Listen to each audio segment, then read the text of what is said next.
Hola, en este tutorial vamos a explicar cómo configurar entornos de testing para probar políticas antes de pasarlas a producción, es decir, antes de activar los cambios. Una vez dentro de la sección Políticas del motor de decisiones, tenemos que crear la política de prueba. Hacemos clic en Agregar política y la nombramos Copia, más el nombre de la política a testear. Le damos clic a Grabar y luego la habilitamos.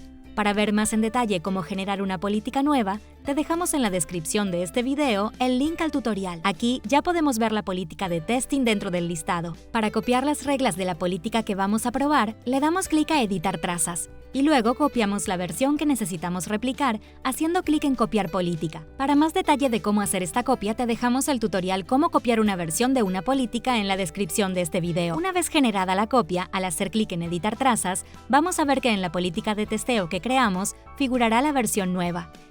Ya tenemos configurados los ambientes de producción y testing, donde se podrán asignar permisos para que haya un usuario asociado a cada uno de estos espacios, es decir, un usuario de testing que solo verá la política de prueba y un usuario de producción que verá la política ya habilitada. Para más información de cómo configurar usuarios, te dejamos el tutorial Administración de permisos de usuarios en la descripción de este video. Tendremos de esta manera un usuario de testing que podrá hacer cambios en la política de prueba sin impactar el ambiente productivo. En caso de querer activar cambios en el entorno de prueba, copiamos la política de testing y la pegamos en la de producción.